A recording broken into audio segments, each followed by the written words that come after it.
I do not feel alone. And I know when I asked a group of people, the same question, I know it's probably, I spoke to less than 20 people. Yeah. More than 10. And majority say yes. They do feel alone. Mm. And some people are in relationships. One married person and stuff said they were. And other married people that I heard and stuff, they said no. But the one married person and stuff has said that, yeah, because I guess their partner works on different times. Right, okay. So their spouse works on different times, so it's kind of like revolving door like. Yeah, yeah. But I was like, do you guys still create the time? The Podical podcast, you can't win. Talking a good game, you can't win. Topics never lame, you can't win. Win. Not your average Joseph. Marvelous. It's ridiculously funny. I'm Marvelous. And I'm not your average Joseph. And we are the Podical Sons. Let's start this show. It feels kind of different. Feels kind of different. Feels kind of different. Like you just imagine stuff and they could just pop into the scenery. It's like reading rainbow, like, you know, like butterfly in the sky. Unicorn. So whatever we manifest, it just yeah. I like this. I feel like Zordon and Power Rangers now. The Almighty. Happy Father's Day to the fathers that's participating. Man. When you get this on a Tuesday, you're still getting treated special, man. You still are the father. You're still getting treated special and stuff and all the above. And the fathers, the fathers that stepped up and the fathers are looking down. Yeah. And some fathers are looking up. I mean, we are here. Yo, shout out to all the moms and children that treated their pops. Amen. Pops today. I mean, amen. It's like hallelujah. It's a win. It's a win for those pops who got it. It's I got a few people to cuss out, but let me say this. Let me call out a few. I'm not even gonna call them out directly, but if they listen, they know. They know who they be. They know. If you're listening, you know who. If you know my full government name, which I am not going to produce right now, and you did not hit me up on a Father's Day, this is a fatherly fuck you. I bet you get it. No, it's not even like that. See what happened? Hey, yo, you know what happened? I mean, like, you know, like, I mean, you know. Nah, I ain't trying to hear all that. But yeah, I mean, no, I think, again, you know, our stand and stuff every year, the fathers, we get kind of overshadowed and shitted on. We get hosed, man. We get hosed. Just say what you mean. Yeah, we get shitted on. We get hosed. We get shitted on. This Mother's Day, get your mother this diamond pendant for only $299. Only $299. This Father's Day, get your father these ratchet-ass cargo shorts from Target for $12.99. We'll throw in the socks. I'm glad I like my socks flashy, but I mean, this is the day that I would shine and still don't even get no damn socks. I'm saying. You know what I mean? It's not even like you. They like, oh, Marv, he's easygoing. He's already in the socks territory. So all we got to do is just get him some nice socks. They don't even get you the nice socks. Hawk too. They spit on your pride. It's all good. And crush your soul, man. It's all good. We are here. I'm surviving. But again, if you're getting this on a Tuesday, happy Father's Day to you. I don't give a damn where you are and stuff in this world. But again, damn if you do, damn if you don't, but you're still there. On a Tuesday. So yeah, man. Get to the polls. Classic Al. All right. First poll was saying, are people lonely in today's times? 80% said yes. How do you feel about that? Are you lonely? Do you feel lonely? I don't feel lonely, and not because you're married. No. The 80% who said yes. Mm-hmm. I'm wondering, like, what is it that what do they picture in their mind as loneliness? Like not having someone like there with you, like in your immediate surroundings, someone who can just instantly pick up and talk to, because social media is a thing now. And we've discussed that you can pretty much find your like tribe. Right. But some people, I want to say this. So if I do not know you, and I'm not speaking for general, but if I do not know you, I 9 times out of 10 will open up to you. Okay. So I feel like if they're not somebody they opened up to already, even if they're finding their tribe, they're not gonna open up to them. And then that's where the loneliness might come from. Right. Now I feel like there's people that's in relationships and stuff, and they can be married, dating, in relationship and stuff, and still feel like they're alone because they feel like maybe the people that they interact with just don't know who they are or who they can, be vulnerable, be open with. Right. So I see that possibility and stuff kind of coming up. I don't find it that far astonishing that it is like that, though. Keep it on a buck, because I look at it where there's tons of things. Let me say this. For myself, we podcast. 90% of our worlds kind of come out through the show, the lives and everything, what we do day to day, all that type of stuff. Me, for myself, I'm always out and about, kicking it, talking to people, interacting with people and all the above. And then sometimes stuff, when I do not interact with people, I kind of get left alone with my personal time and my thoughts. So I'm kind of kosher. Me, I'm cool. So I'm looking at like, all right, I interact with you, interact this person. Let me unpackage the day, unpackage what I've learned, what I took away. That's just me. Yeah. So I want to say that time frame from like, say for myself, it might wind on to like the night and the latter run. I'm a night owl. People always hit me up and stuff for them in the latter part of the night. Then I'm on the phone with them till I probably like call it a day. And then first thing in the morning, if I'm not going to work or doing some other things where I'm interacting with people. So me personally, I don't feel alone. Right. Because I kind of like, I want to say not crave. It sounds bad, but I don't mind my alone time. Yeah. I utilize and make the best of my alone time. Yeah. So if I'm by myself, whatever, I'm like, hey, this is my time. So I'm utilizing that because everything else is a lot of times you're on other people's time. For me. Yeah. Do you ever feel like you're alone? No, because again, I have so many people like around me on a day-to-day basis. And I'm like that too. I think I operate better or more efficiently a lot of times when I'm by myself. Right. So I tend to, if I'm in any type of work mode or anything like that, I'll be secluded. Is that what that's it? Clandestine. But otherwise than that, if it's about like having fun, then that's a totally different situation, right? Like I like people around me who like to have fun. Then I can add to the fun, and it's just, you know what I mean? It's more. It's much more.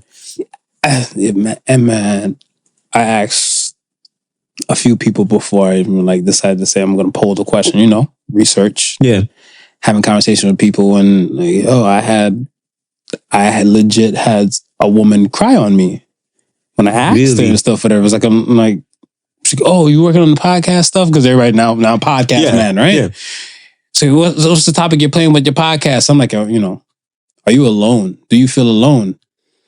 And she's like, what? And she was taken back. So I'm like, yeah, do you feel alone? But I guess maybe because I said it in my tone. Yeah. She felt it more. Right. Because she's like, because she was expecting, I guess, like a jokey kind of topic. And then when she said that, like she was taken back. So I'm like, you good? And then she's like, who isn't alone? And I'm like, and it wasn't even not even to be like on a jokey type. Now, when she said that, right, and you slowly raised your hand, what was the thought in your head, like when she asked that, like, or are you thinking like, do I raise my hand in celebration? Did you think that like she may have an opposite effect? Well, because she was speaking like for the alone side, right? Yeah, and I was speaking like, well, I'm not alone. I'm like. So when I said I'm not alone, I looked at her and I said that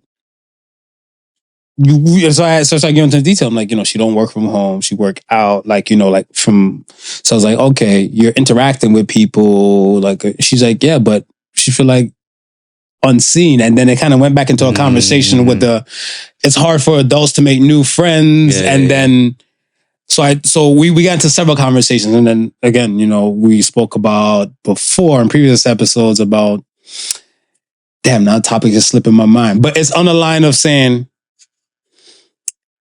is there a limitation to like how many friends you can have or how many best friends and stuff, whatever a person should have? Right. And we go with the Drake thing, no new friends, and a lot of people, they kind of made their cliques and stuff already, but then there's other people who never made cliques. Right. Never made groups. Right. Or their groups, and they probably outgrew their groups. And now it's kind of like they're looking for newer heights and newer people, newer things to attain, try, and but do. Even with that whole, like, that, that no new friends. What if you like your current set of friends all of a sudden got busy on you, and they don't have the time to put into the friendship like they had before? I know this. I know that. Because it's a real thing as you grow older, right? It's like, I know this. Situations and people change. Every time and stuff I'm going around, like I go around a different set of friends that I haven't seen in a bit because social butterfly. Right. When I go around them, the main thing they always bring up is shows, like TV shows, movies, and what you don't watch and stuff. And I said, I got to utilize my alone time or my free time to do the things I need to do for my company, my brand, right. things and stuff I need to do to help build, right? And then you have other people and stuff that are looking at like, you're not socializing. Somebody said to me like, you're not, so you don't watch things. What do you do? I'm like, well, again, I'm building. Yeah. I'm building. I'm like, I got to sacrifice not watching TV or not watching shows or binge watching this, whether to interact with people. Right. Well, I was like, going back to the woman, I asked her, I said, do you spend time binge watching a lot of like, and all the shows is like came, I saw, I conquered. Mm-hmm. We seen this, and that. She's like, man, I seen a Pamela. She's like, she watched the Pamela Anderson documentary and stuff, whatever, because there was nothing else to watch. Fuck you mean? There's always something to watch. There's always something to watch. It's just that what you her mind. Exactly. Yeah. You know what I'm saying? So she probably got reclusive. Use the time to binge than like to watch shows or spend times and everything. And it's kind of like these people could be so busy doing their thing that they're like, when you're done binging whatever, they might not have that free time. They might not have that luxury. Yeah. So many things can come up, right? Yeah. And again, people get busy. Yeah. So I'm busy and stuff, even on my side. So I look at it where I'm like, you know what? I might not be able to do everything or see everything, but I'd still interact with the people, which is good for me. And then the bonds is always there. Like there's constantly like somebody always hit me up on my phone and stuff, text me like, yo, you free? Can I talk to you? You got some time? Right. And I'm like, all right, when I make some time. And me don't got no notifications. No. I kind of wait till I get time to do like get into the entertainment shit. But other than that, I got shit. I got shit to do. He's got shit to do. So I mean, I don't. There's no shade to nobody, but I myself, I do not feel alone. And I know when I ask a group of people, the same question, I know it's probably I spoke to less than 20 people. Yeah. More than 10. And majority say yes. They do feel alone. Mm. And some people are in relationships. One married person and stuff said they were. And other married people that I heard and stuff, they said no. But the one married person and stuff has said that, yeah, because I guess their partner works on different times. Right, okay. So their spouse works on different times. So it's kind of like revolving door like. Yeah. But I was like, do you guys still create the time? So that's what I'm saying. Like, what are you doing to... You identified a problem. First step is admitting you have a problem or there's a problem. Yeah. What are you doing to be part of the solution of this problem? So I think when I said it to set married person, they kind of reevaluate like how I guess their date time, between spouse was, and easier said than done to try and find a balance. It is really difficult. I remember when I was working night shift.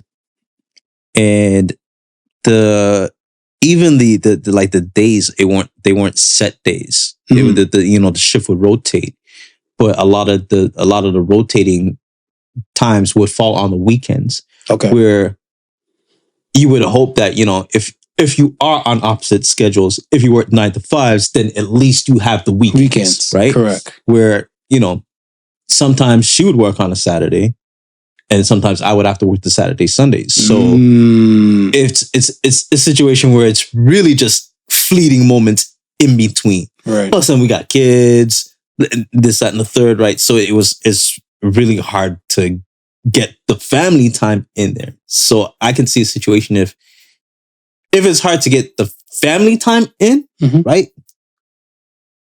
You're probably you're probably next closest socialization will be the people at work, because you're spending an 8-hour shift, right? You know what I mean? A 6-hour shift, or you're spending that time. But they're kind of like family. It depends though, because I want to say I'm open like that, right? So I remember one day I said it one day. I was in a hall at work, and I can't remember where, but this woman, I know her face when I see her. She works in another department. And when I was walking down the hall, talking to somebody else, she was, let's say, we're going north, and she's going south. Yeah. And she's walking past. And I was like, said to the person, I'm like, we spend damn near more time with each other than we do with our own family. Yeah. We're like bootleg family. Yeah. The woman going south, she chuckled. She's like, bootleg family? She's like, what do you tell your other coworkers? Whatever, right? So I was like, she went on the tirade. So I was like, right. Clearly you don't fuck with people at work. Then that's cool. Right. That's you, right? And I remember there's somebody and stuff I do work with. Like I thought she was kind of like my peoples. Yeah. Whatever, but the vibe is cool. Right. And everything, but I think one day we went to go grab lunch, and then she saw somebody she knew. She said, "Yo, that's just my work friend Marv." I was like, "Hi, real friend. I'm work friend." So I'm work friend. So he's like, "No, I didn't mean it like that." I was like, "So why you saying like that?" Yeah. It's just my work friend. I was like, "Why you saying like that?" I was like, "You ding me, I ding you. Every now and then we connect for drinks and stuff and everything like but that." I'm still regulated. I'm still regulated as a work friend. So I was like, what the hell? This is my last work lunch with you. So she's like, no, don't act like that. But like I start looking at a situation and stuff with them, and I kind of realized that, some people, work is not the place for them to interact with some people. And I realized that not fully for myself. Yeah. But I know somebody, she parties. Right. Once she's a former colleague, she parties. Like that's her thing. Yeah. So I want to say like she's going here to and fro, maybe drinking and going out with friends and everything like that. Kind of like an unruly kind of world. Okay. Right? Unruly to me. Right. Yeah. Right? Yeah. So then I want to say somebody from another department at the time stumbled upon like her photos through somebody else's page. Cause I guess at the tag, she looked like, oh shit. This is kind of like, oh shit, Smooth. Be like, yeah. They're like, yeah, I see you, and they had a photo with Smooth and stuff, but they go on Smooth and so it's like private. Right. So you can't go any further past the thing. Yeah. But they realized like, oh shit, Marvin and Smooth got mad photos together, whatever, right? So like one photo, we might be out with drinks. Another one, we might got them cheeks in our face, some titties. Marvin's exposing and shit like, yeah. So looking like, they're like, damn, this person out here smoking, this person out here doing da-da-da. Right. So it's like, what's up? I do the same thing. I don't fuck with work people like that. I was like, we gangbang like that at work? Jeez. No new friends. Some people feel like, these are the people's and stuff I have. And I'm like, I'm not done living. That's what I have to say. My thing is that I'm not done living. The Marvin that I am today, like straight, not even marvelous, but the Marvin that I am today, I might learn, acquire, and go in different type of worlds where I'm going to meet new people. I talked about jumping into the tech world, doing that. I'm going to meet new tech people. Listen, the last set of couple like going out, chilling, having beers with a bunch of friends were with friends that I made at work. Right. It's not. It wasn't like friends going up with. I mean, it was friends that I met at work, and some of those friends that I met at work, I know more personally what happened to them in the last 5 years than I know some of the friends that I've had since public school. Because your worlds are now kind of intertwined. Like with the public school people, you guys had a day-to-day kind of world. Then it went to like scarcity to probably like, few and far. Right. When in this person, it's like every day you're going into... everyday thing. It's an everyday thing. Like, I get it. So... I'm saying, it's hard to be... It's hard to be alone. It is, but you got to play the devil's advocate and stuff with it. You got to look at it stuff like, is it possible for a person to be alone in today's world? And the answer is yes. Yeah. Right? And now, but it's up to the person and stuff where if you really don't want to be alone or you really don't want to feel alone, like honestly and truly, no one knows unless you say something. Right. Like I want to say, it's not a cry for help and stuff, whatever. If you go on a social media group and say like, yo, I want to go this, I want to try this. There might be like, you might be into food. We talked about that earlier. Yeah. People's love language, alleged bootleg love language is food. Yeah. If you mess with foods or you fuck with foods or you want to try new restaurants and you don't have a squad, there might be a wine tasting club, a food tasting thing, whatever, an experience, a critic, somebody. But then you as yourself, as the person has to put yourself out there to go do all this, to find said tribe. Before we move on to the next poll, right? Yeah. Do you think part of it might be with the person themselves, the attitude that they develop maybe might make them closed off? Just like I'm thinking about the movie that we watched with the great Tom Hanks, where he played the older dude. Otto, a man named Otto. Right. His wife passed away, and when his wife passed away, he just became reclusive. And anybody who tried to come in his world, he kind of like stiff-armed them and kind of held them at bay. Of course. You feel like some of the people who are answering it may be, they feel lonely, are actually maybe pushing away people who are trying to come into their world? Of course.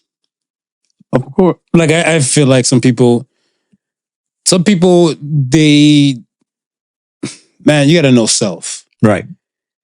If you can tolerate, let's say, I don't know, some people can tolerate 100, and people can only tolerate 10.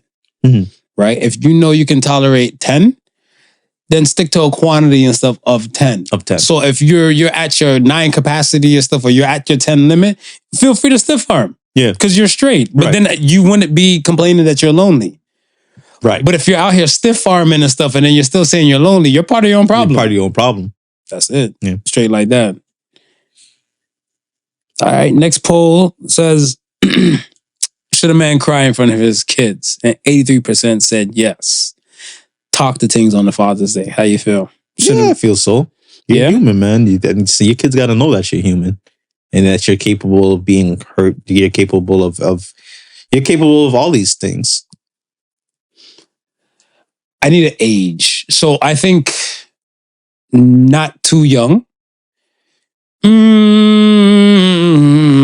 What age would you give it? 16. 16? I feel I wouldn't mind crying in front of my kid at 16. Anything younger than that, I think no. And I say it, the reason why I say that and stuff is because not even just a hero. I think it's more of a hero aspect thing. Right. Because I don't think they might understand certain type of tears that I might shed if they can't comprehend it. Okay, so I can see that. I want to say, let's say the loss of my father. Right. If I have a nostalgic moment or something like that, or if I think about, my father being gone, and what if I'm just to sit down and have a moment and my son's nearby. Right. He sees me crying out the blue and everything. He's confused, like, there was no loud sound. He didn't fall. Yeah. You get what I'm saying? Yeah.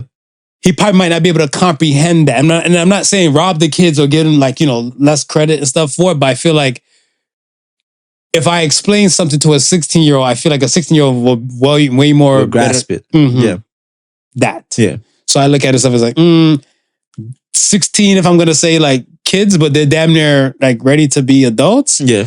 Then yes. But other than that, anything younger, fuck no. I feel like no. But then there comes I wouldn't cry. The tricky situation, right? And I get what you're saying, because I look at the situations, for instance, funerals, right? Where you may not be able to fight off crying. Of course. Right? Yeah, funerals, yeah, some things you can't help. Yeah, you can't help it. But I get what you're saying because you see the confusion on some kids' faces at funerals. Yeah, the ones that are too young to understand. Yeah, too young to understand. So I can get that. I can see that. Yeah, man. I seen like from funerals and stuff with relatives and everything. There's just little ones that end up happen to come because there's probably no sitters or anything like that. They're still running around playing. Like people out here like boo-hooing and all that. Yeah.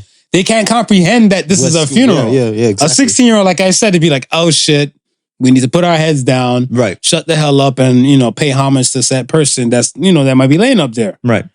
So like, no. Like I said, how much was the 83%? 83% said yes. A man should cry in front of their kids. I'm on the no side on that one, but yeah, we are here. We have a little bonus poll. So once again, not your average Joseph and his company. Motherfuckers think that Denzel Washington is the greatest actor since sliced bread. And GOAT? Denzel Washington is just a damn 1-2 trick pony. Never seen him in a comedy movie.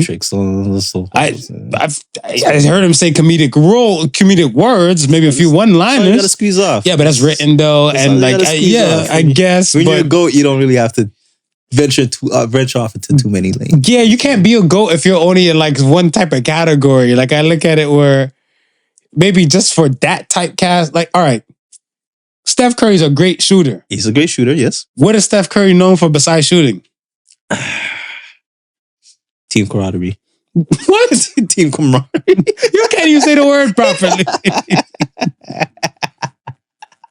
So this is Steph Curry, GOAT. You'll still consider him a GOAT for the one trick. And that's what I'm saying, the one trick ponies. Now, Mount Rushmore status, not so much, because you need to be versatility. You have versatility to Mount Rushmore.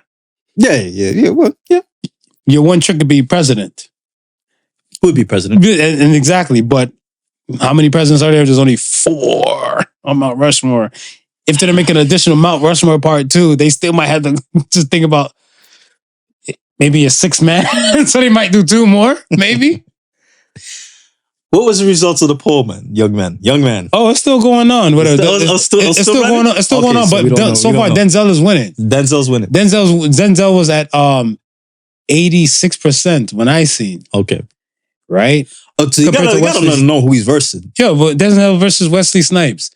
Wesley Snipes, a.k.a., and I say this with my chest, Wesley Snipes is that man who brought alive, Google it, brought alive the Marvel Cinematic Universe on his back. You know who voted for Wesley Snipes, right? Oh, without a doubt.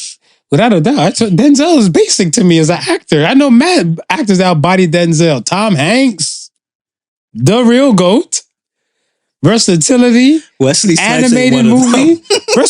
Wesley Snipes played Tu Wong Fu.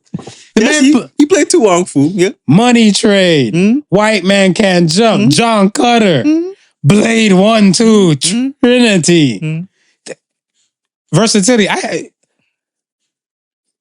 Can Denzel kick? You don't need to kick. He shoots. Yeah, of course. He shoots.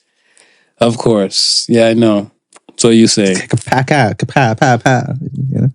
I'm glad. Let me say this. I'm glad that Denzel's changed his ways about, like, I guess, like on-screen love. Because again, him and Julia Roberts were what, Pelican Brief? Right.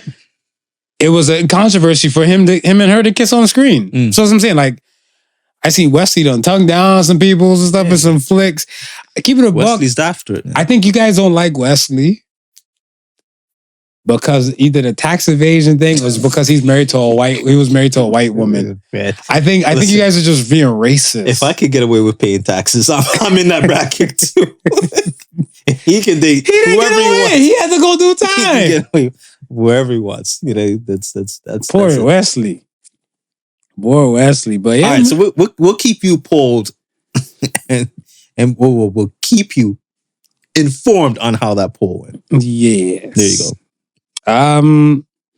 Pollution. How you breathing? It's funny how that has become a question that you cannot ask and ask because it's relevant. It's like, how's the breathing? How's the breathing? How's the air over there?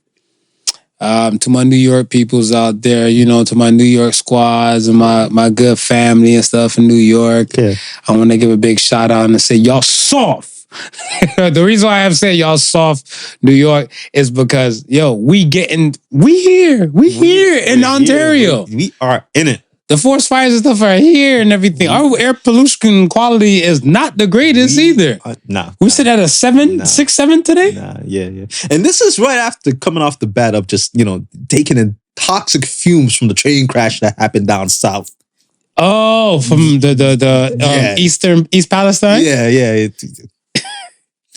We're living, man. We're living. You can do it too. I think the thing and stuff is where we have more green land, so we have a lot more forestry, and not even just saying just to say for the fire side, but a lot of that misty air and all those type of stuff and certain conditions. Yeah, it produces a whole rain effect type of situation. I'm not saying it doesn't rain in New York. I would never say that, and especially in upstate New York as well. But I look at it as where a lot of the air there is part of the pollution. Yeah. Then you add the blow-in, smoke and air quality thing. Yeah, you're gonna have some things. So if you already have an air issue, and your air issue normally is sitting at 4, and it gets worse, you're gonna move up to 7 in this type of toxic fumey kind of place too. Much as if the air doesn't circulate well in that vicinity wherever you are.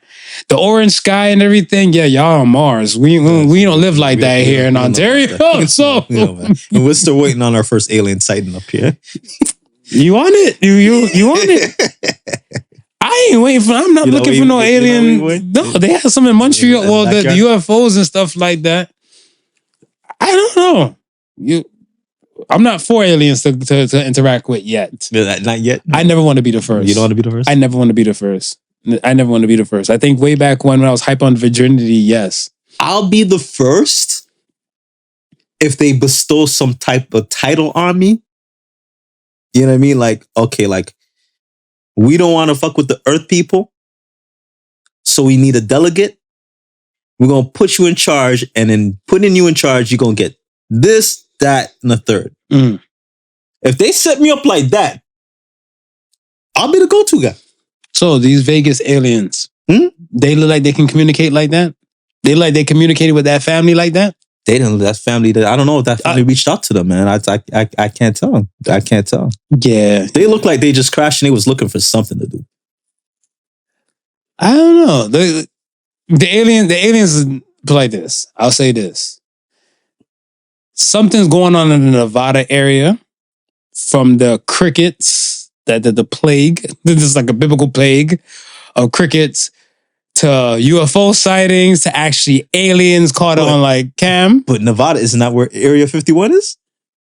No, is it? I think so. I think it might be. Yeah, Area 50. That's where Area 51 is. Area 51 is in Nevada. I'm thinking Roswell, New Mexico. Yeah, that's what I was thinking. Roswell's the next. Roswell's in Area 51 is in Nevada.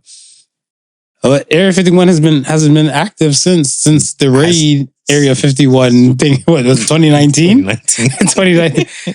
The motherfuckers never raid. They never raided. Nah. They never raided. So that's what I'm saying. Shoot to kill is a deterrent. It's a good deterrent. I don't know. I'm not for the alien shit.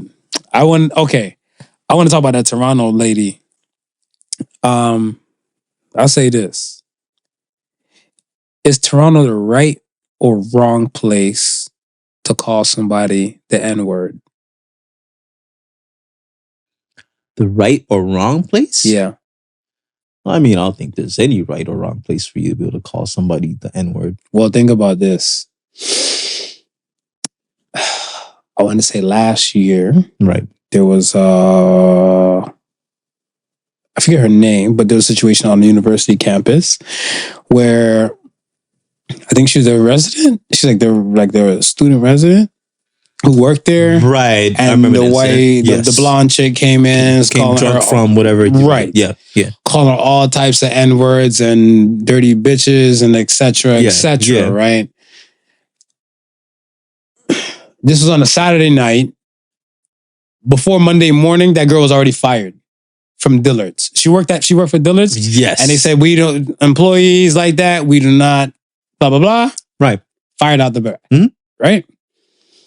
No one knows who's blonde. This blonde woman is in Toronto. Her job seemed like it's still intact. No one knows who the hell she is. Was that the? I'm trying to remember. Who took a piss outside the donut spot? shop? Yeah. Okay, that shit happened. It was in Toronto. That was in Toronto. Oh shit! I didn't.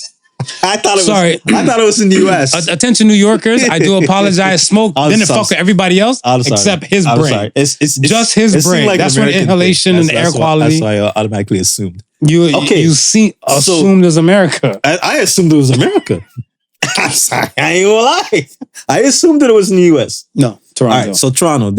So is Toronto the best or worst place to call somebody nigga? Because I want to say she hasn't been aired out. This has been going on a week. Yeah. Because it was last week, pretty much the Saturday night, Sunday morning, right?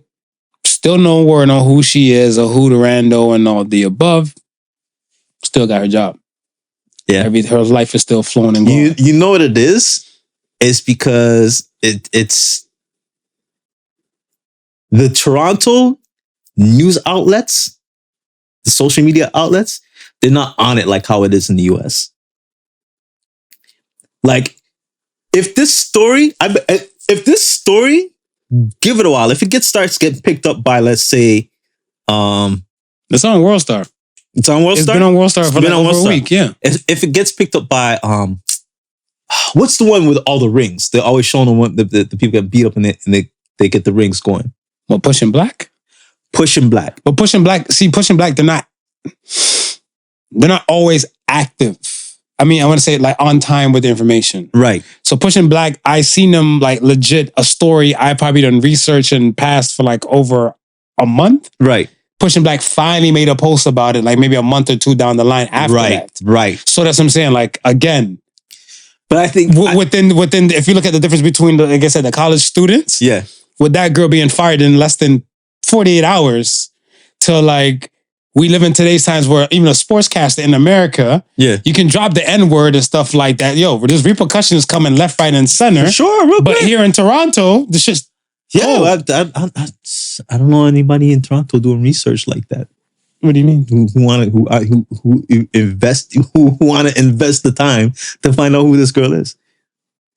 Oh.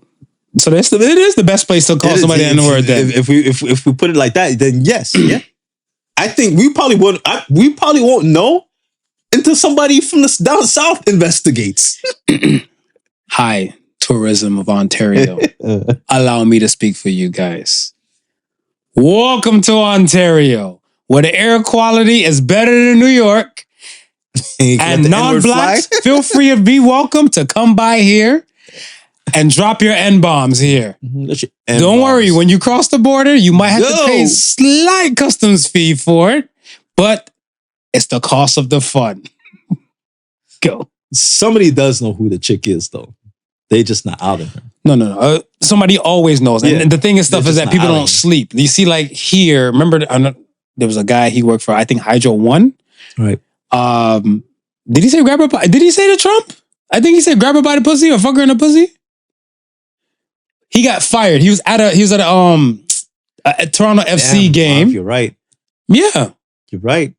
Toronto is a safe place. It's a safe place. You can say grab her by the pussy. He was fired. He was dealt with. Right. I got this. Ontario, I got you on the tourism of Toronto. You know what, Marv?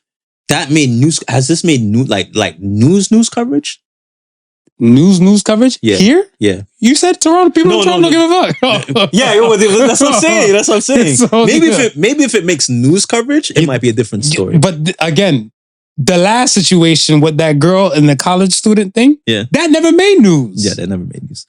Well, at least that. She was fired. The girl was fired on Twitter. And that's why she tried to do some lawsuit thing to try to counteract and say, like, to sue, go after Dillard's, like, you guys didn't fire me personally, but they're like, no, we sent you a package whenever whoever sent the tweet, we sent you a package to say like, we don't want your services. It's just that postal service was closed on Sunday.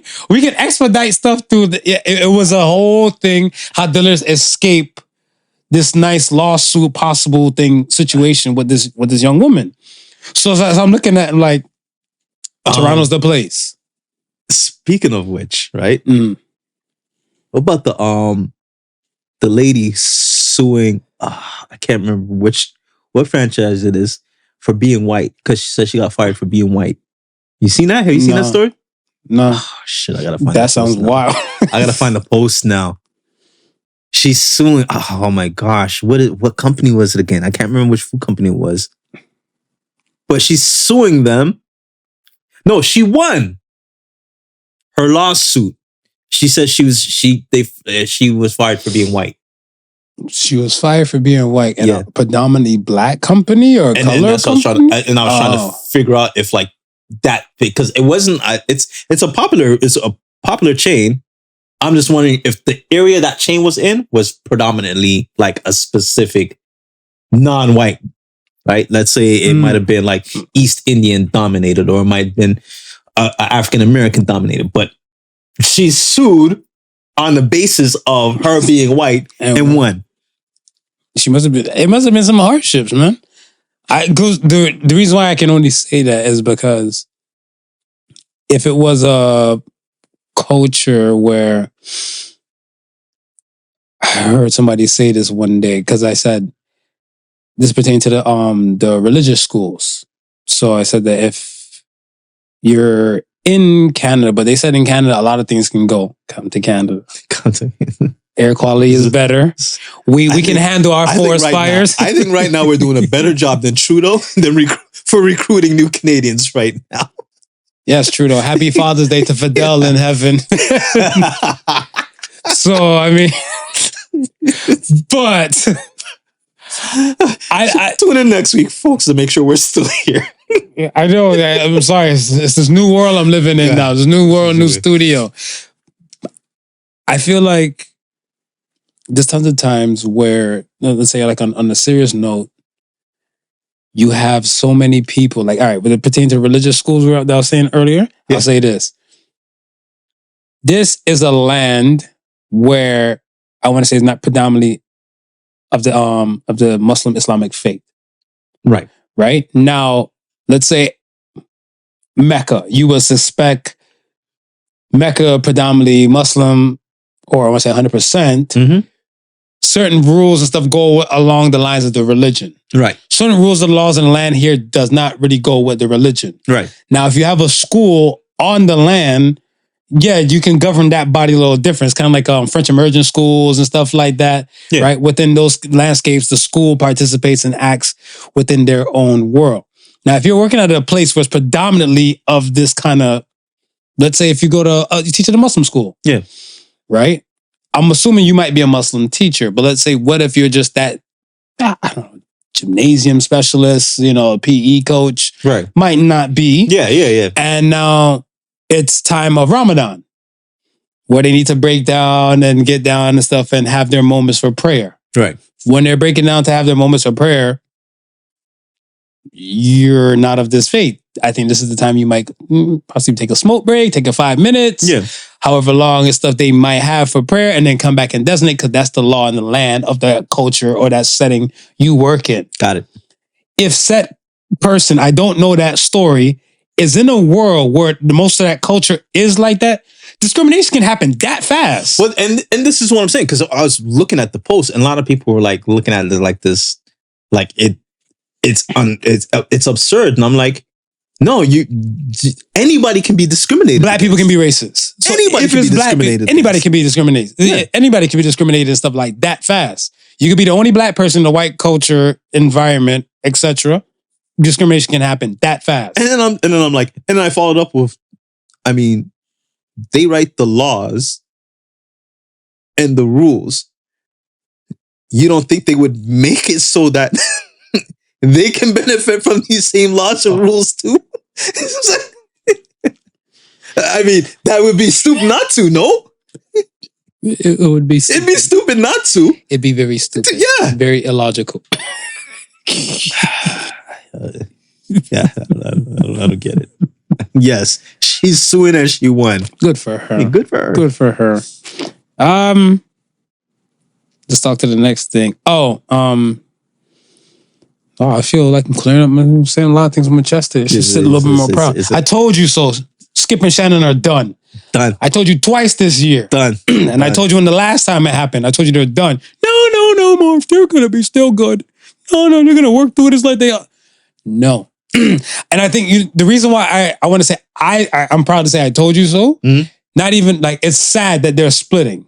Because I want to say the chemistry that they had from probably with the Cavs finals. Right. With I know when the Cavs and Golden State were going at it, that's when it kind of came alive. You know, Skip is anti-LeBron and all that type of stuff. And I love that tension and stuff, just to hear what people have to say. The air about them was so much different, more so pertaining to Shannon Sharp. Okay. What this was it, Club Shay Shay? His podcast. His podcast. That air created a different air about him. Mm. So I want to say, through and through, Skip really hasn't really changed because Skip's kind of been like public enemy number one, kind of asshole kind of dude. Yeah. Skip's remained he's played Skip. that role. Shannon has elevated. Like I want to say with stature, the things that he's doing, which you're supposed to. Yeah. So I feel like he kind of outgrew the Shannon that he became. Right. Is different from the Skip that's already there. Right. So there hasn't been no change to Skip. Right. Yeah. There's been tons of changes with Shannon. Yeah. From like the Grizzlies beef to like fashion shows to the show. Like his world is constantly just changing. Mm-hmm. So I was like, nah, they ain't the same. They gotta go. Yeah. Either you gotta match him with somebody who's currently might be on Shannon's level. Right. Or somebody that might kind of, I want to say, might be more bigger than him. Right. And give him time to play catch up to that and then see where that dynamic and stuff goes. But Skip was done. What is it that you see going forward for Skip? Do you see him maybe partnering with somebody else and being able to be... Because honestly, I think that dynamic worked in Skip's favor. Why?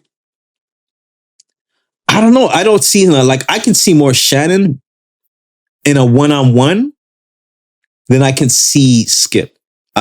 If that makes sense to you. Well, Shannon has personality. Right. Skip is not really liked too much by some of the things and stuff that he might say. I want to say some parts come from factual. Yeah. And some parts come from, let's say, opinionated. But the only time I feel like Skip got any type of personality to me is when he's arguing with Shannon. Yeah, but have you seen Skip in like other shows and stuff and everything before? I've just watched just few episodes where just even when they're not like full out beefing, right? And I see the chemistry between the two of them. But it's just almost like if he's by himself, can he have that same chemistry, or with that mixed up with somebody else? Well, I mean, will it be there? Well, I mean, because if it was somebody else, yeah, it might be something different. But I think it'll still be a chemistry because it was still like a one-on-one, right? Like both of us, right. We might bounce off each other from certain things we might say, or certain elements. You might bring a type of element, I might bring a type of element, right? Right. But that's what I'm saying. You swap me out, put somebody else here who say that dynamic but will be the same. Somebody you might swap me out for. You're looking for somebody who might be more charismatic and more friendlier or nicer with the words and everything, and that might not work well for you. Right. And then you might realize you might put somebody stuff with that can probably bring more of that, whatever, and that might not work for you, right? Chemistry is a hell of a thing. Yes. But I look at it where it's not really too much of a thing if you just have two people. You see, because I want it's not a monologue show where I'm just telling you about like most of the sports shows, you need kind of people to kind of bounce off of. I always feel like when you have a panel of 3, you're good. 4, I feel like you gotta really, really nominate somebody as pushing a little bit. No, you nominate the person as like more commentator, moderator, right?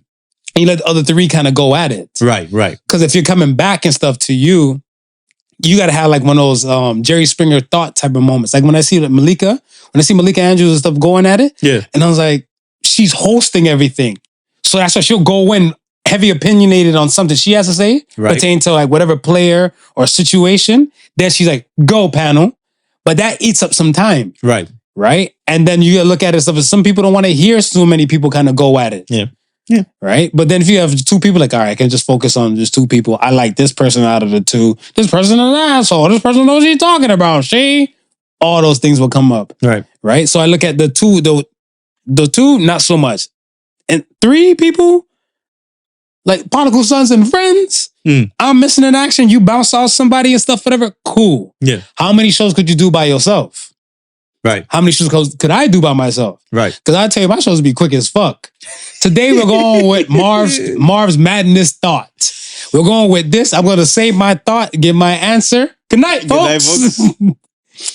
Here's the credit real quick. Executive produce, Marv. Done. Yeah, it's that one man stick is hard. It is. It's hard. Look at the call them the steering wheel soldiers, like the ones that go behind the steering wheel of the car and have like these rants. Yeah. Like they pick one thought and they go with the feeling. They might come with factual stuff. No shade to them. They doing their thing, but like, all right, cool. How many of these are you gonna do? How consistent are you with these? Right. Or is this always going to be your setting? Do you not believe in your business? Are you going to build into your business? Are you going to deck out the steering wheel area now? Add in trinkets? Are you going to do flyers? What are you doing? Are you putting something else on the headrest? You get what I'm saying? Yeah. Something has to grow and change. Yeah. Because where's the growth and stuff in this? And then much as do you have the consistency to stay? Everybody thinks it's so easy to do a podcast. Mm-hmm. I hear people all the time saying like, men need to stop doing podcasts. We need more.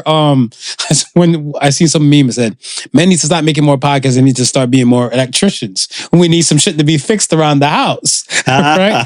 And I was like, very fucking true. Right. Absolutely and stuff, whatever. But I'm like, you got to look at the test of the time. Yeah. Yeah. Do you have the work ethic and all of this? Because sometimes when I look at some people, I follow some people who were podcasting at a time and then they're not. I don't know the vision of what they're trying to push now. Right. Like it'd be kind of low-key kind of confusing. Me, my personal side is my personal side. Right. I might interact and stuff with the business stuff that are constantly. I might support other businesses on my side and stuff that I might not support on my podcast side. Mm-hmm. You know what I'm saying? So I'm my own kind of entity, but we still have an entity and stuff to build and put in. So you look at Podical Son, you know we have a show. Right. You know there's Soul Say the Sun. You know you're going to get these life lessons. You know you're going to get these memes. You know you're going to have a good time. You know you're going to learn something. You know that about the brand. Right. What do I know about the steering wheel soldiers? Show it to me. Yeah. Show it to me. I was so happy when Derek Jackson, when he finally got caught. Right. He decided to do like an in-house studio. I was like, motherfucker, you were making this bread and it took you that damn long? I don't know if I had 3 books already written. Oh my gosh. Like, yo.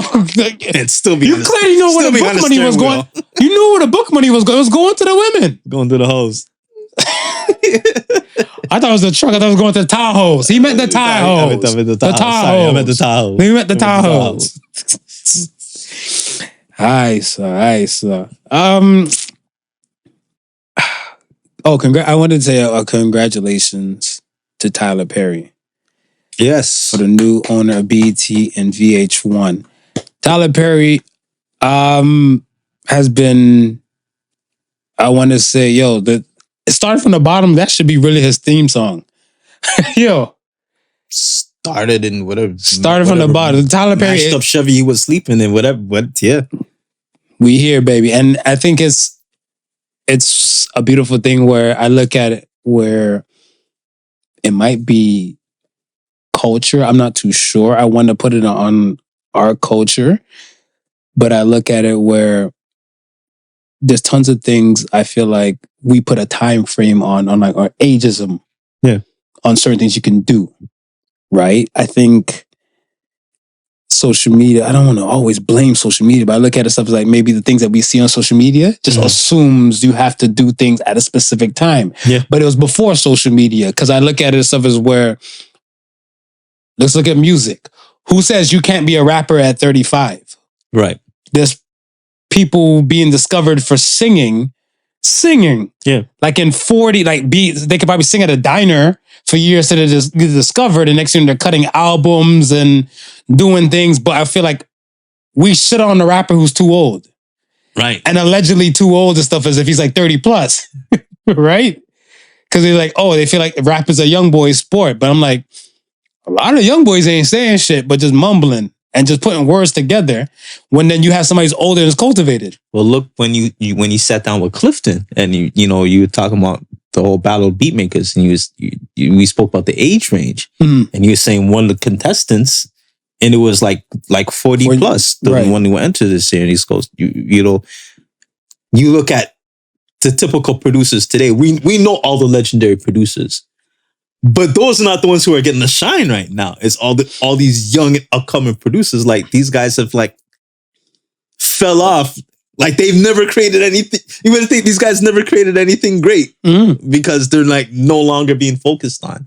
Whereas, yeah, you're right. It's just like, all right, Scott Storch. We heard Scott Storch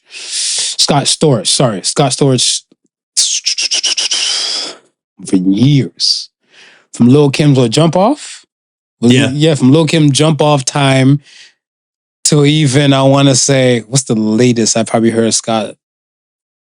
Let's say 50 little bit, right? So I want to say like early 2000 to like, I want to say mid to like late 2000s before the 2010s came around, right? Yes, you want a new feel. Yes, you want this, but I feel like a lot of the cultivated stuff, fine wine. I feel like a lot of times certain things are better like fine wine. Right. So I don't look at, if somebody in their 40s is coming with me with like, new music, might have an issue with it. Yeah. Because I'm looking for something to be more like fine-tuned and tailored. Tyler Perry now, bring it back to Tyler Perry. I want to say a small fraction of the period, like you keep it honest. It's not like I hated the Medea thing, but I just thought like it was too tight casted because I'm not too much of a fan of black men wearing dresses when they're, because unless if they're legit gay or straight, right, and this is the world they operate in, then throw them in the screen. Sure. But you got that straight person playing this and everything because we get upset now, gods of Egypt, there's no black people in there. So I was like, yo, it's only right? Yeah. And I looked at like, all right, in the beginning of time, like, okay, the Medea thing was funny. When I got hip to it, they're like, they have plays and stuff. I'm like, okay, what kind of plays? They told me they had tons of plays. And at that time, the movie repertoire was still kind of low. Right. So I was like, all gonna do is just wear a dress? Like that.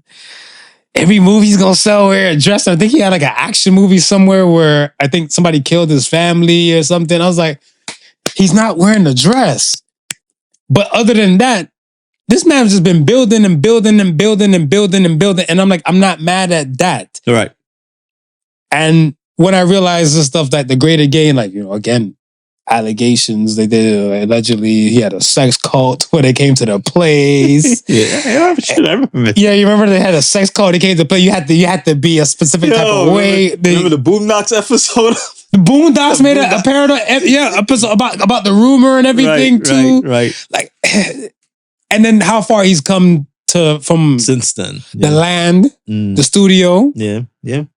To this, salute to Tyler Perry. That's a firm addition and firm hand clap to Black excellence right there. I am not mad at that. Keep doing anything. While we're at it, salute to Ice Cube, man. It's just this week, it's been officially recognized of him being the first African American to start an official sports franchise. Oh, with the big three. Yeah. So that's dope. I think, it's dollars, man. They look at what equates dollars. We live in a capitalist society, man. The dollars have to speak for whatever company and everything you're pushing, right? So I'm not mad at that. Let's get to the question of the week. Are you ready? I'm ready. Question of the week is, do you know how to flirt? Do I know how to flirt? Yes. This is popping your collar, popping your collar count. That's your flirting? How do men flirt? How do you flirt? How does not your average flirt? Let's hear this. Compliments. Oh, yeah. Start with the compliments. Give me a little example. What do you want? What do you want to lead with? You want me to give you a hypothetical? Sure. Yeah. Set up the hypothetical. All right. So the hypothetical and stuff is that you see this attractive woman. You about to go pick up your food from this place. You're single like $1. You see this attractive woman and stuff. She on her phone, but she's waiting to pick up her food too. Right. And you look her way. She looks your way. What do? Your beauty's consumed me. I don't think I can eat anything no more. Oh. Yeah, we just go in with the shot. Hey, all right. Listen, it's about lunchtime. I'd really like to eat you instead of eat the food. Maybe is that me? That's mine. That's yours. That's mine. I was gonna slowly squeeze in that I gotta get back to the office. Could we exchange digits? But I like where you were going. Yeah. I like where you went. I'm picking up my lunch. Hopefully you might be the dessert. Right. And it'd be like, what? It'd be like, what? It'd be like, you can't take a joke. she got all serious with it. But how do men flirt?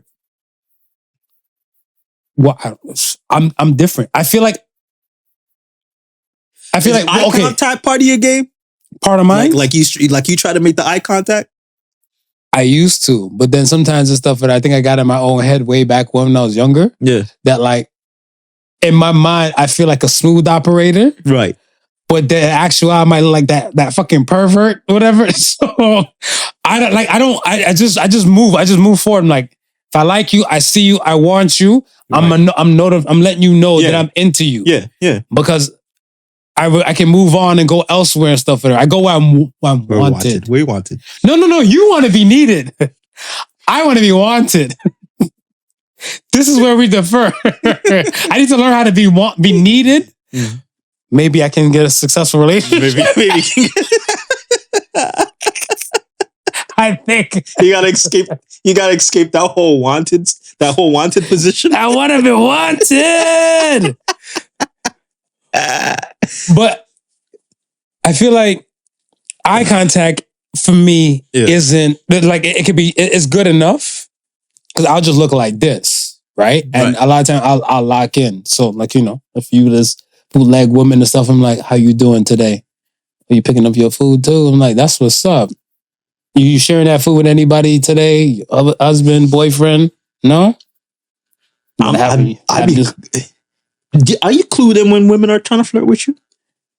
No, I'm oblivious as fuck. Bro. I'm oblivious. And this is where, when we talk about the submissive and dominant like women, this is where dominant women win me over because they make it crystal clear. Right. See, I don't like vague shit where like, you're like, oh yeah, do what you must. Like, it feels like great to me. Be like, yo, let me know you want this too. Yeah. Right? With a dominant personality kind of woman, I had a dominant woman talk to me and stuff, I think like 2-3 weeks ago. And 2-3 weeks ago, the lady looked at me and stuff and says like, my collar was fucked up. Yeah, okay. Whatever shirt I had on, the collar was kind of fucked up. His collar was popped. He was flirting. My collar was fucked, but I guess like because I had a hoodie over it, whatever, right? It was like a rainy-ish kind of colder day. Right. So my collar was kind of fucked. So I took off the hoodie and I just walked into whatever store. So she looked at me and stuff, older lady. She looked at me and she's like, oh, can I fix your collar for you? I'm like, yeah. She's like, you don't have nobody to fix your collar? I said, no. She's like, why not? I was like, I was like,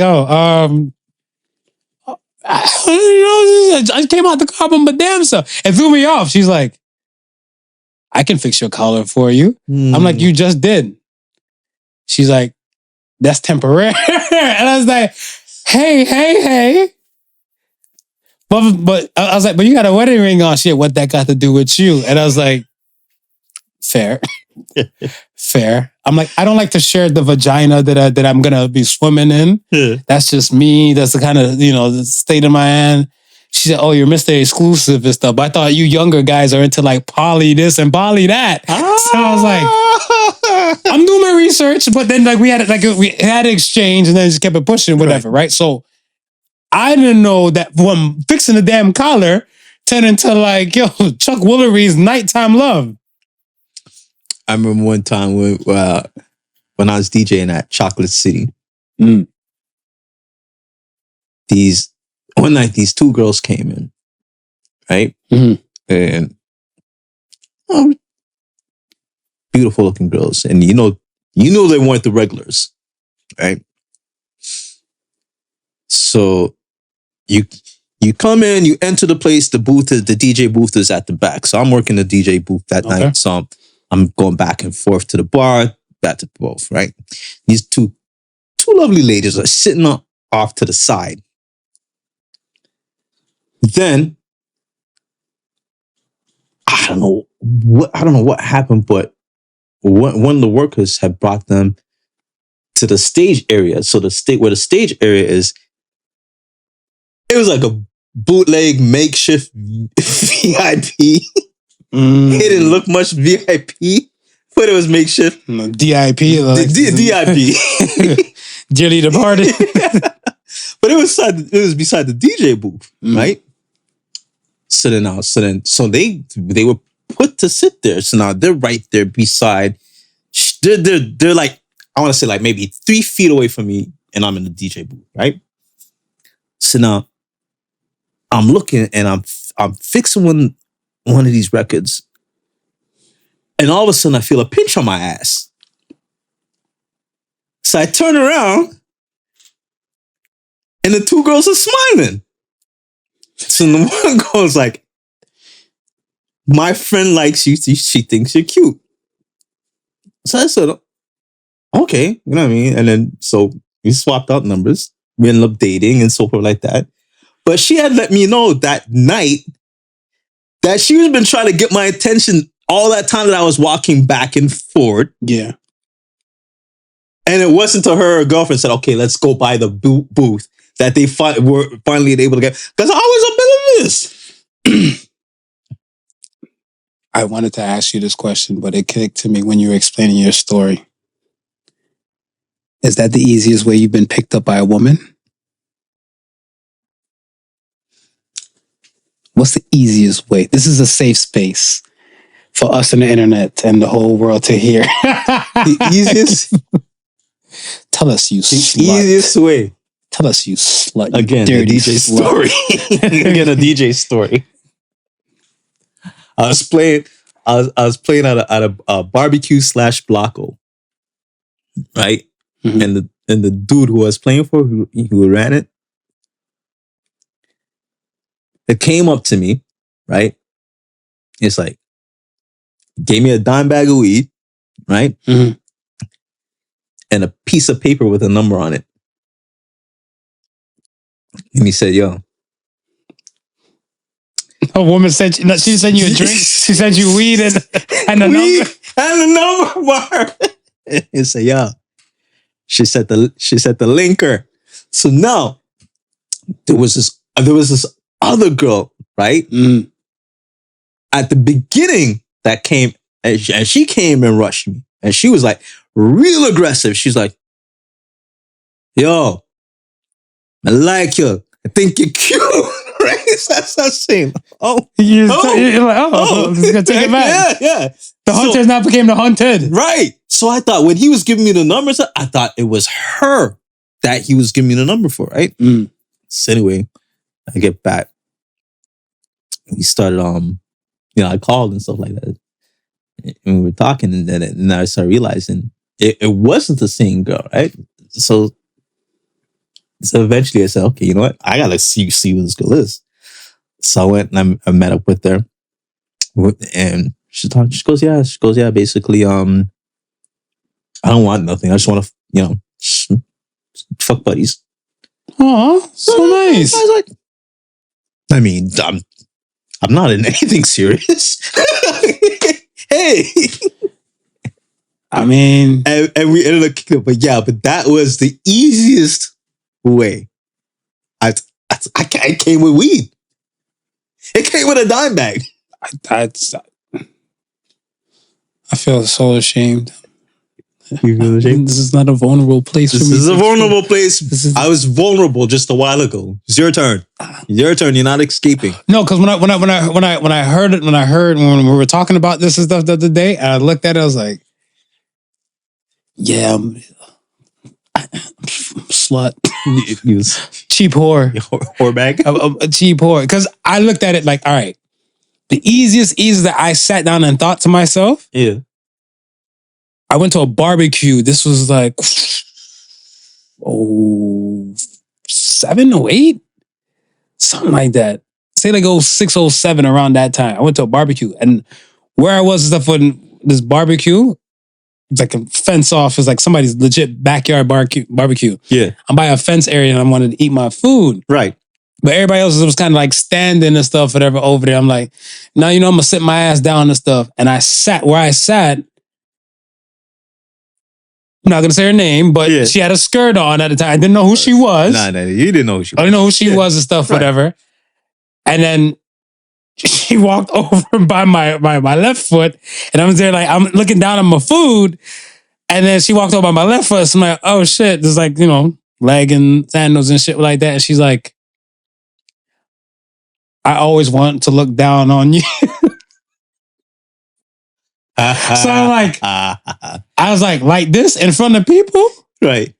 And she's like, whichever way and stuff, whatever. But this position and stuff and other people can be distracting. I was like, I'm Marv. I got to get up real quick. And it was a those moves. And I was like, I had another situation and stuff. I legit went into a store and I was talking to the cashier or somebody. Mm-hmm. No, not like store clerk asking for something. And I'll say her name. She saw me and stuff like that at the time.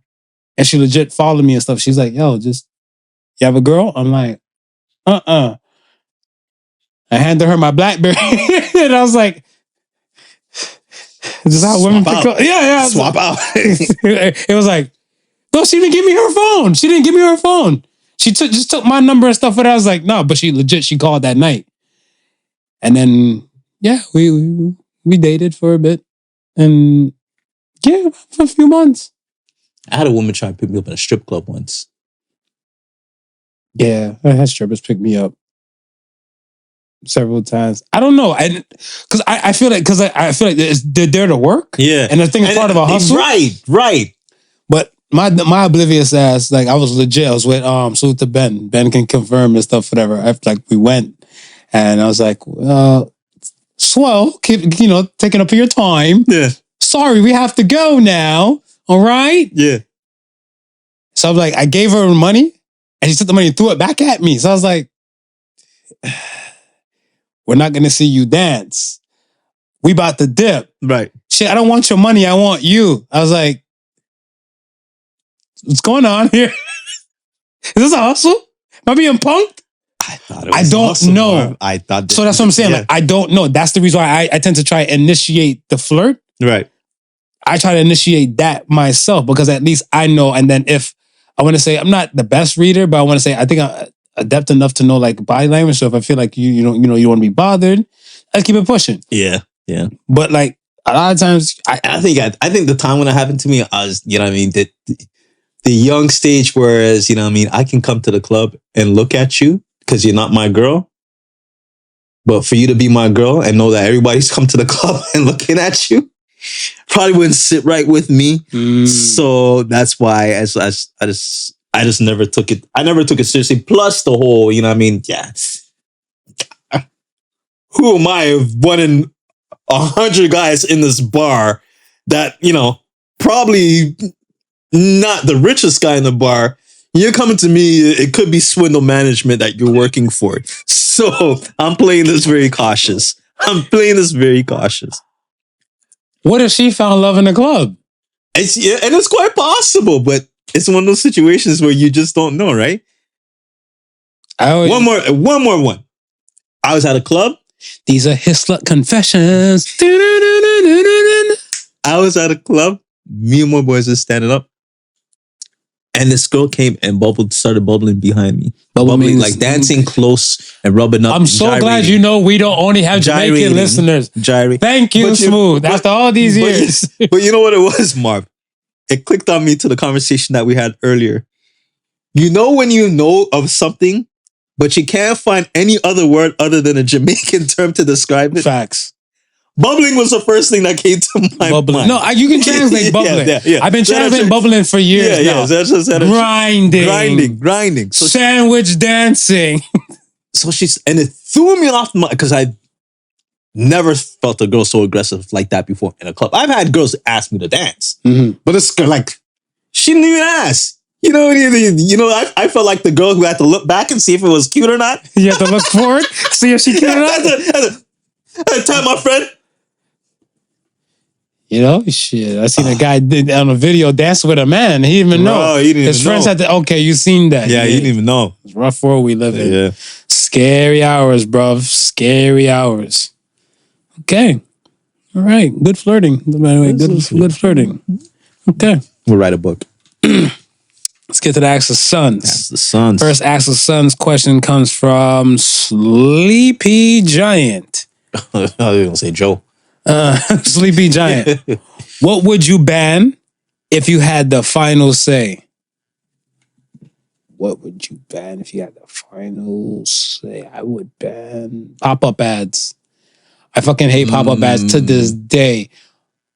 I was using Smooth's laptop the other day, and I added that anime website open.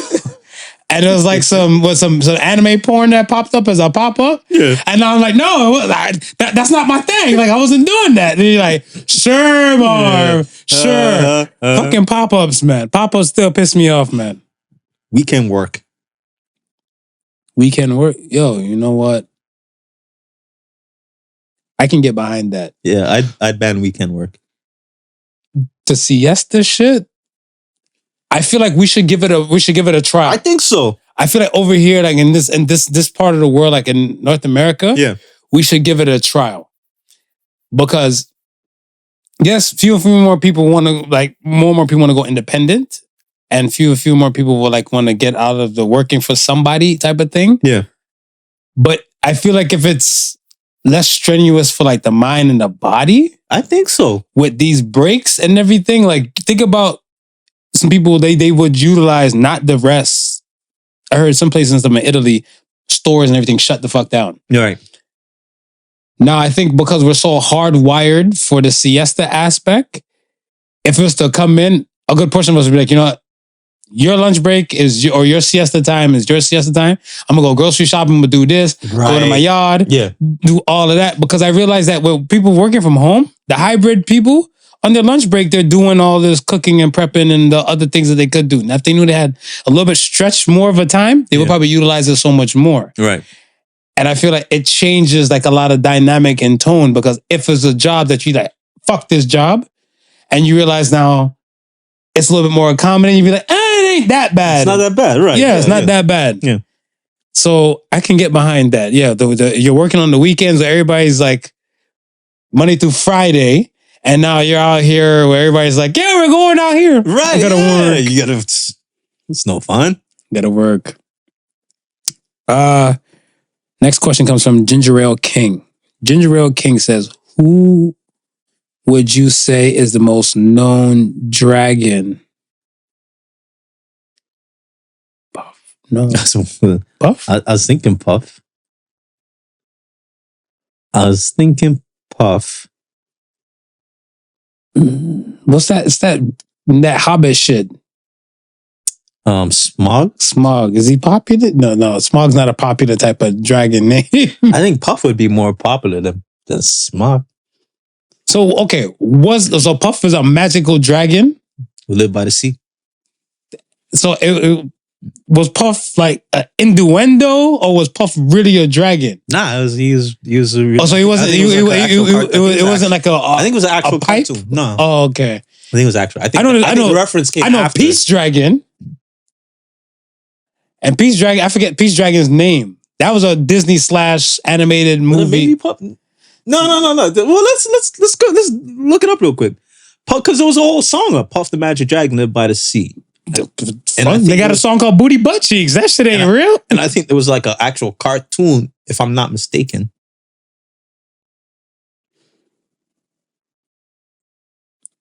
It was just a song.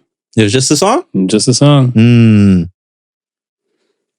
By Pete, Paul, and Mary. Was Puff the Magic Dragon. Puff the Magic Dragon is a 30-minute animated special. There you go. Sung by Pete, Paul, and Mary on CBS, October 30th, 1978. So there was an animated portion to it. Yeah, that's it. Fuck it, I go with Smog and Puff. Yeah, I'm gonna go with Puff. Any Dragon notables out there? Any other Dragon notables out there? I'm trying to think cartoon wise. Wushu. I would say Wushu. Mulan? Mm-hmm. And it's so funny because like when I was watching one of the Shrek movies and stuff with my son, right? And I realized like Shrek, the donkey is Eddie Murphy. Yeah. And he ended up fucking the dragon. And I was like, yo, this guy, he has a thing for dragons, this Eddie Murphy guy. Is Eddie Murphy? in flicks. But yeah. I would say Mushu and yeah. One point he had a thing for drag. Huh? That is a fire fucking joke. It is a fire joke. Oh my god. Yeah, I mean, folks, I mean, it just rolls off the tongue when we, you know. Sometimes we don't try to Murray aim with the pass. Sometimes we don't aim. We just shoot. Joker. Sometimes we don't aim. We just shoot. Shout out to another Canadian champion, Jamal Murray. Yes, man. Big ups, Jamal. Kitchener, Ontario. He can breathe fine. That's why he can ball fine. Yes, there you go. Denver, elevated. We're Ontario, baby. Come to Ontario. Our air quality is better to mess with than New York. Come here and train. Make you a better ball player. Well, you can say the N-word here and not get any repercussions. Go to work the next day with the donuts you buy. Yo, that's crazy. That's crazy. Last question comes from Mr.DadBod. What did your first relationship teach you? That is a good damn question. What did your first relationship teach you? These bitches ain't loyal. Whoa. All right, Chris Brown Jr. That's what my first one taught me. My first relationship, I think my first relationship taught me that first relationship, I feel like the lesson that I took from there was not to get hung up on things. Okay. Because the situations that like how I want to say it was ending between us, it wasn't really I would play this. I wasn't in that state of mind to say, I'm going to follow you everywhere in the world, the end of the world. And vice versa. You got to go. You got to do these things and make these moves. So I think it was more situation and stuff. It was like, yo, like, if it doesn't work out now, it might work out later. And I said no to it in the beginning. Right. But it's so funny and stuff because same person said that to me decades ago, found me on the gram. I think like a few years ago, no, she actually called. She ended up getting a number from my mom. Oh, where? So she called my mom. Right. And then my mom and stuff, would go like, oh, one of your girlfriends and stuff, whatever. She's trying to chase you down. Yeah. She's trying to look for you. I was like, my girlfriend. When she said the name, I was like, yo. And then we end up talking and stuff for a bit. This is like years ago and stuff, right? At the time, and I think at the time I was married. And at the time when I was married, we were having this conversation and stuff. I'm like, yo, it was good, like, catching up with you, good hearing from you and all that type of stuff. She's like, I came back too late, didn't I? Right. It's like, what are you talking about? And then I was like, when she recollect the conversation, like, you're still on that. In my mind, I said all that. Yeah. But she's like, it wasn't, she's like, it wasn't something the stuff for her that like I was a bad person or she was a bad person. Yeah. Circumstance. Timing. Yeah. So I was looking at it, I was like, you know what? I respect that. Yeah. Before I was looking at it all like that, but like, yeah, but no. That's what I learned. Okay. We are at the end. We are here. At the end. So say the Sons. Are you ready for the So say the Sons this week? I'm ready. So say the Sun says, breathe deep in Ontario. No, I'm just... So say the Sons this week says, understand yourself before you try to understand the world. So say the Sons. I feel like the world will get so much more easier when you understand your likes, your dislikes. Yeah. Are you alone? Are you not alone? Do you want companionship? Do you certain things? And I feel like a lot of times the world we live in, so many things distract you from the personal focus to figure out what is good for you. Right. When you realize what's good for you and what you want, you should make your personal journey to go out there and get it. Yeah. You want peace of mind? You need to find a way to help carve out your peace of mind. Yeah. You're lost with direction? Ask somebody. They might be able to point you into a direction. Figure out yourself first, but you're trying to take in everything. We talking about aliens coming through. We talking about a lot of things coming out in our world. Mm-hmm. Some things might miss me, pertaining to your story, pertaining to the lady who sued, because she was discriminated on and everything like that, right? Yeah. But my world's getting tighter, better, and brighter by the damn day. Right. I might not be able to understand everything that's going on outside in that world, but I do know for a fact I am being better, stronger, wiser, smarter, happier by the day. Agreed. And when I get the better understanding of stuff of that situation, again, if I didn't have the understanding to know for a fact that people can be discriminated on no matter what the ethnicity, no matter what the race is, without that understanding of self, how the hell am I going to understand the outside world, outside of my door? That's, I'll add to that. Just keep in mind that everybody is unique and unto themselves. And you may not see it now, or you may not understand it now, but your particular uniqueness might be what's missing in the world.